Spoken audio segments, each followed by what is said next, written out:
हमारे श्री मिश्रा जी बैठे हैं, इंद्र कुमार मिश्रा जी, जो बराबर अयोध्या जाते रहते हैं और तन मन धन से गुरु जी की सेवा में समर्पित है, हमेशा सेवा करते रहते हैं। ये अपना अनुभव बताते रहते हैं कि हमको तो जब कोई मन में व्याकुलता होती या कोई परेशानी आती है, तुरंत गुरु जी से बात करते हैं, गुरु जी का आशीर्वाद, तुरंत सारी परेशानियां दूर हो जाती है, केवल आशीर्वाद मिलने मात्र से। तो ये तो केवल एक श्रद्धा का विषय है। हमारी जितनी श्रद्धा होगी, जितना विश्वास होगा गुरु के प्रति, उनके वचनों के प्रति, उतना लाभ हमको मिलेगा। कहने का भाव हमारा यही है कि सिद्धों का वह आश्रम है, सिद्धों की गादी है, और भगवान अपने भक्त की रुचि हमेशा रखते हैं। राम सदा सेवक रुचि राखी, वेद पुराण संत सुर साखी।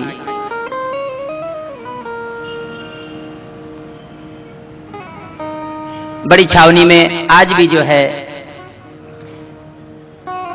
हजारों संत प्रसाद पाते हैं, गौ सेवा होती है। वहां के महाराज जी कहीं बाहर आते जाते नहीं। वहां क्या नियम है कि जो भी गादी पर बैठ जाते हैं बस उस गादी परिसर के अंदर ही रहते हैं। आज गुरु जी को गादी पर बैठे हुए 14 वर्ष हो गए, लेकिन 14 वर्ष से जो है गुरु जी उस छावनी परिसर के बाहर नहीं निकले हैं। अयोध्या में भी कहीं नहीं जाते हैं। सरयू जी स्नान करने मात्र जा सकते हैं, बस और कहीं नहीं जा सकते हैं। अयोध्या में 2 ही आश्रम ऐसे हैं, एक तो हनुमानगढ़ी और एक बड़ी छावनी, जहां के श्रीमंत गादी नसीन कहीं बाहर आते जाते नहीं हैं।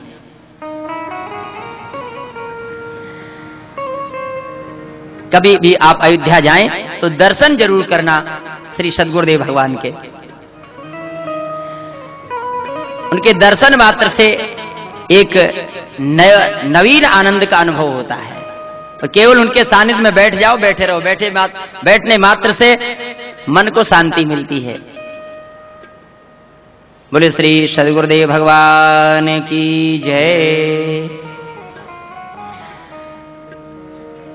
राम सदा सेवक रुचि राखी, वेद पुराण संत सुर साखी।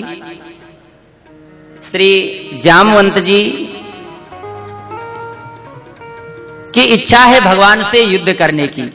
तब भगवान ने वरदान दिया, बोले इस अवतार में तो नहीं, लेकिन द्वापर युग में जब मेरा कृष्णावतार होगा तो आपकी इच्छा पूरी होगी। आज भगवान कृष्ण अवतार लेकर के आए हैं और जामवंत जी इस समय वृद्ध हो गए हैं। भगवान श्री कृष्ण ने जामवंत जी के साथ में 27 दिन तक युद्ध किया है। तब श्री जामवंत जी महाराज ने प्रभु को पहचान लिया, चरण पकड़ लिए, प्रभु मुझसे तो बड़ा अपराध हो गया। भगवान कहने लगे, नहीं, ये तो तुम्हारी इच्छा थी, आपकी रुचि को हमने रखा है। फिर तो श्री जामवंत जी ने अपनी बेटी जामवंती का जो हाथ भगवान के हाथ में दे दिया, प्रभु मेरी बेटी को आप दासी के रूप में स्वीकार करें और ये मणि आप दहेज के रूप में लीजिए। भगवान श्री कृष्ण जामवंती को लेकर के द्वारिका में प्रकट हुए। भगवान के नहीं आने से सभी द्वारिकावासी बहुत दुखी थे। अचानक जैसे भगवान द्वारिका में प्रकट हुए,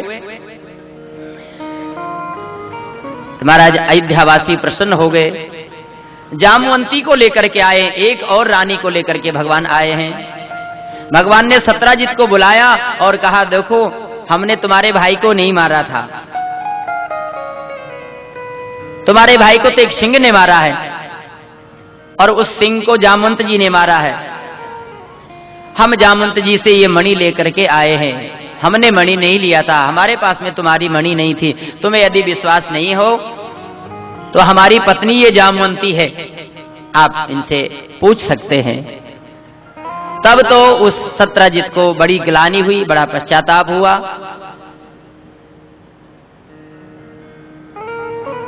कि मैंने द्वारिकाधीश प्रभु से विरोध कर लिया है, क्या करना चाहिए? तो उस सत्राजित ने जो है एक नया संबंध बनाया। अपनी बेटी सत्यभामा का विवाह जो है भगवान द्वारकाधीश के साथ में कर दिया और नया संबंध स्थापित कर लिया, जिससे पुरानी बातें भूल जाए।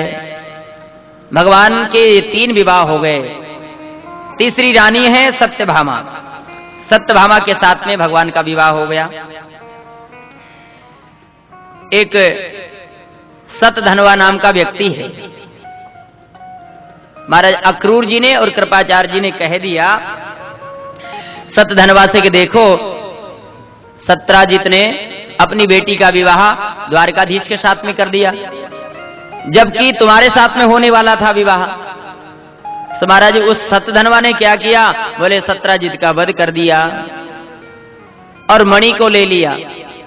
मणि अक्रूर जी को दे दिया उसने।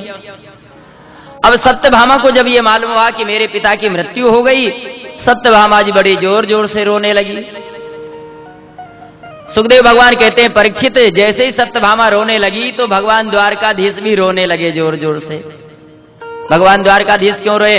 भगवान द्वारकाधीश इसलिए रोने लगे कि देखो यदि हम नहीं रोएंगे तो सत्यभामा जी विचार करेंगे देखो हमारे पिता की तो मृत्यु हो गई और ये तो हंस रहे। इसलिए अपनी पत्नी को खुश करने के लिए भगवान भी बनावटी रोने लगे। सो महाराज भगवान ने सतधनवा का पीछा किया, उसका वध तो भगवान ने कर दिया, लेकिन मणि उसके पास में नहीं मिली। भगवान विचार करने लगे कि आखिर मणि किसके पास है। देखा अक्रूर जी आजकल दिखाई नहीं पड़ रहे हैं। और अक्रूर जी कहां चले गए? बोले अक्रूर जी चले गए काशी में, और काशी जाकर के बड़े बड़े यज्ञ कर रहे हैं, गौदान आदि कर रहे हैं, क्योंकि मणि है इनके पास में, स्यमंतक मणि, जो 8 बार सोना प्रतिदिन दिया करती है, बहुत सारा धन है। तो अक्रूर जी महाराज काशी में जाकर के सत्कर्म कर रहे हैं, यज्ञ आदि। धन का सदुपयोग तो यही है। पानी बाढ़े नाव में, घर में बाढ़े दाम, किसी ने कहा है। पानी बाढ़े नाव में, पानी बाढ़े नाव में, और घर में बाढ़े दाम, दोनों हाथ उलीचिए यही सयानों का, यही सयानों का, यही सयानों काम। पानी बाढ़े नाव में, घर में बाढ़े दाम। यदि नाव में पानी भर जाए तो बोले दोनों हाथों से उसको बाहर निकालना चाहिए, और घर में यदि संपत्ति ज्यादा हो रही है तो फिर उस संपत्ति को भी खुले हाथों से महाराज उसका सदुपयोग करना चाहिए।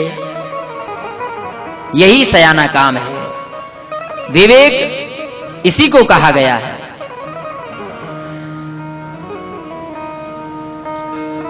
तो श्री अक्रूर जी महाराज काशी में जाकर के, काशी में क्यों गए? बोले द्वारका में तो ये सब कर नहीं सकते थे, नहीं तो पता लग जाता भगवान को, इसलिए भगवान अक्रूर जी काशी में गए। देखो तीर्थ में यदि हम जाकर के दान करते हैं, तीर्थ में जाकर के यदि कोई सत्कर्म करते हैं तो वह अनंत गुना फल देने वाला हो जाता है। हम जो अपने घर में करते हैं उसका तो महत्व है ही सही, लेकिन उससे ज्यादा महत्व है तीर्थ में। और तीर्थ में भी जैसे वृंदावन, अयोध्या, ऐसे जो भगवान के धाम हैं, इन धामों में जाकर के यदि हम महाराज अपनी मेहनत की कमाई में इसमें थोड़ा भी यदि हम खर्च करते हैं तो वह अनंत गुना हो जाता है तीर्थ में। इसीलिए बराबर संतों की सेवा होती रहती है, भंडारे वगैरह होते रहते हैं। क्यों? क्योंकि तीर्थ में धन बढ़ता है। तीर्थ में हम जो करेंगे वही बढ़ेगा। यदि हम सत्कर्म करेंगे तो वह भी बढ़ेंगे, और यदि हमारे द्वारा पाप हो रहे हैं, अपराध हो रहे हैं, तो बोले वह भी बढ़ेंगे। छोटा सा अपराध ही बहुत बड़ा हो जाता है वहां पर। इसलिए तीर्थ में जाने पर यह भी सावधानी रहनी चाहिए कि हमसे कोई पाप नहीं हो जाए, कोई अपराध नहीं बन जाए, नहीं तो वह भी वहां वज्र हो जाता है। जिम तीरथ कर पाप, महाराज तीर्थ में किया हुआ पाप कहीं समाप्त नहीं होता है। हमारे घर में यदि हमसे कोई अपराध हो गया तो वह तीर्थ में जाने से समाप्त हो जाएगा, लेकिन यदि तीर्थ में यदि कोई अपराध हो गया तो फिर वह दूर नहीं होगा। इसलिए तीर्थ में जाने पर यह भी सावधानी हम सबको रखना है कि महाराज जो हम वहां करेंगे वह सब बढ़ेगा, अनंत गुना हो जाता है। इसलिए श्री अक्रूर जी महाराज काशी में जाकर के और यज्ञ आदि करते हैं।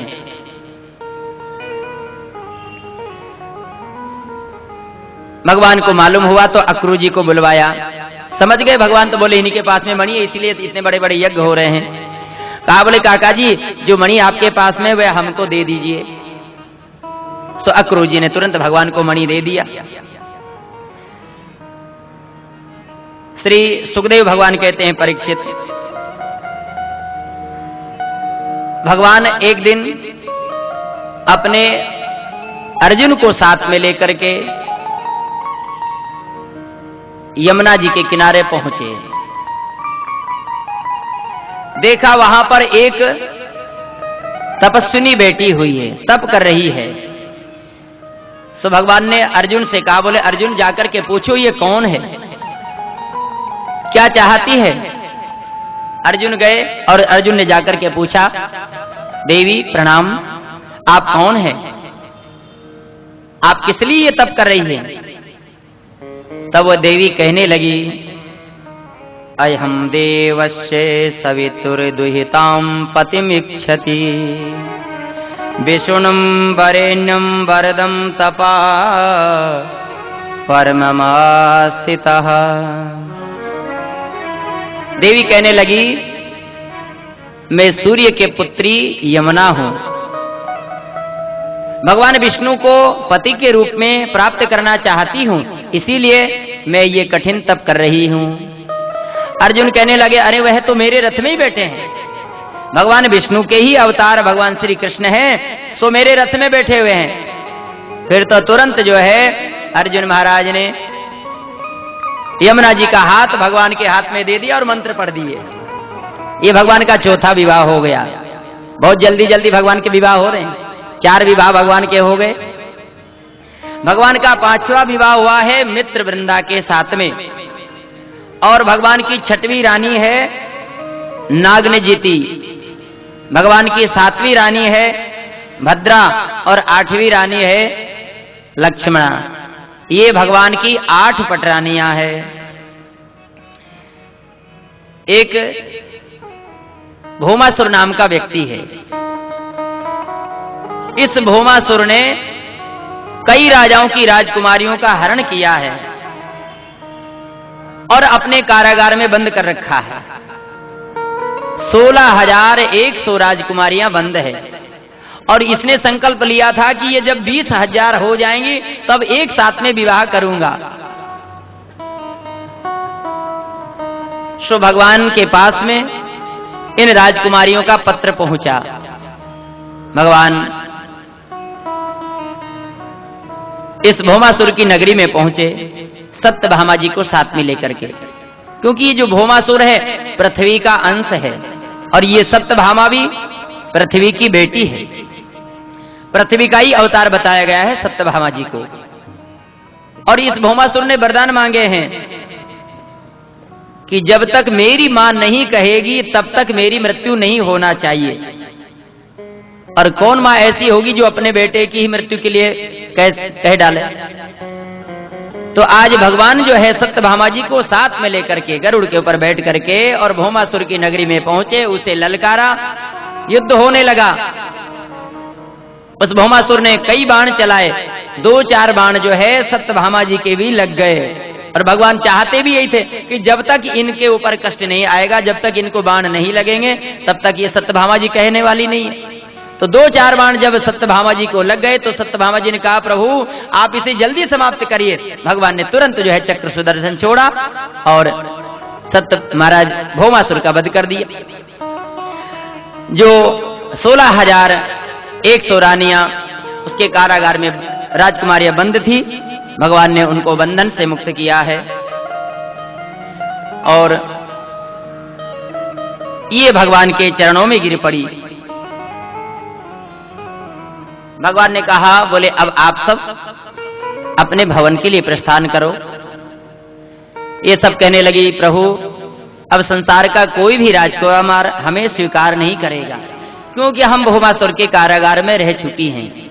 इसलिए अब तो हमारी इच्छा है कि हम आपके चरणों में ही रहें, हमें आप दासी बना करके रखें प्रभु। भगवान की कोई इच्छा नहीं थी, लेकिन फिर भी ठाकुर जी ने भविष्य को देखा कि यदि इन राजकुमारियों को मैंने स्वीकार नहीं किया तो भविष्य में कोई भी राजकुमार इन्हें स्वीकार नहीं करेगा, जिसका परिणाम ये होगा कि ये स्वतंत्र होकर के विचरण करने लग जाएगी, जिससे कि समाज में वर्ण संकरता का प्रचार प्रसार होगा। इसलिए धर्म की रक्षा करने के लिए, समाज की रक्षा करने के लिए भगवान ने इन सबको स्वीकार किया है रानियों के रूप में। बोले द्वारकाधीश भगवान की जय।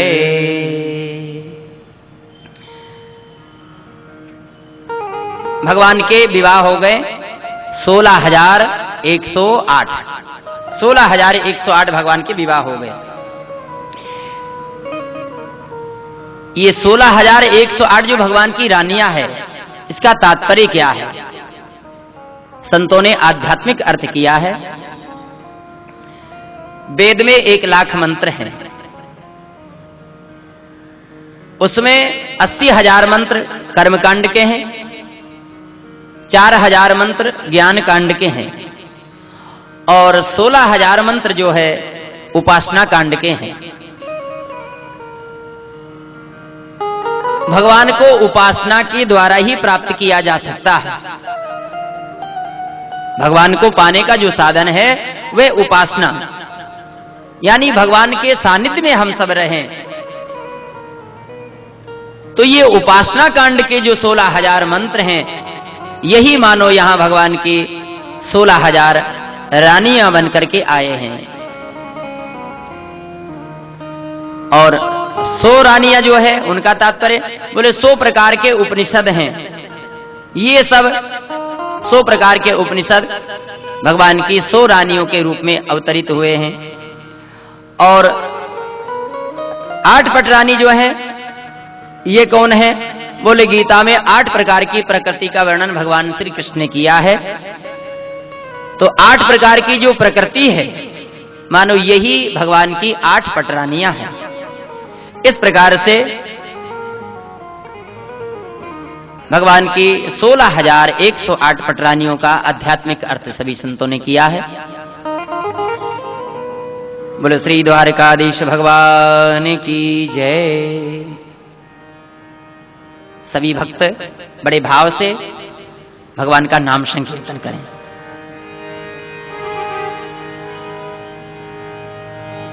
पीले पीले रे राम नाम का प्याला, पीले पीले रे राम नाम का प्याला, पीले पीले रे राम नाम का प्याला, पीले पीले रे श्याम नाम का प्याला, पीले पीले रे श्याम नाम का प्याला।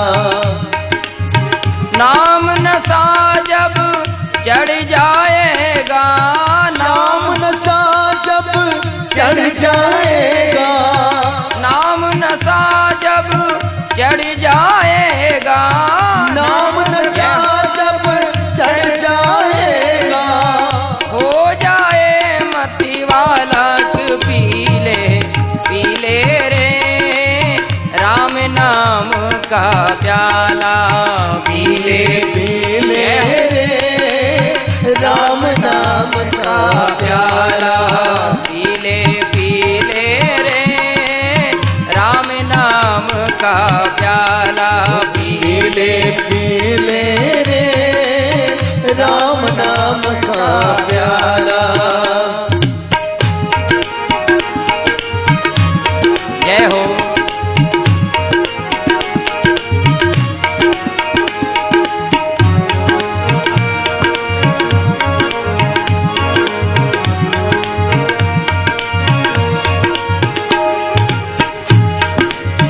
भक्त प्रहलाद ने पी कर प्याला राम नाम गुण गाया।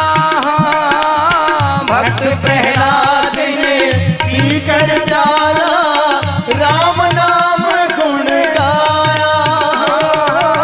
भक्त प्रहलाद ने पी कर प्याला राम नाम गुण गाया। भक्त प्रहलाद ने पी कर प्याला राम नाम गुण गाया। खम फाड़ कर दर्शन दीना, खम फाड़ कर दर्शन दीना। खम फाड़ कर दर्शन दीना। खम फाड़ कर दर्शन दीना। मोहन मुरली वाला तू पीले पीले रे राम नाम का प्याला। जय हो। पीले रे राम नाम का प्याला।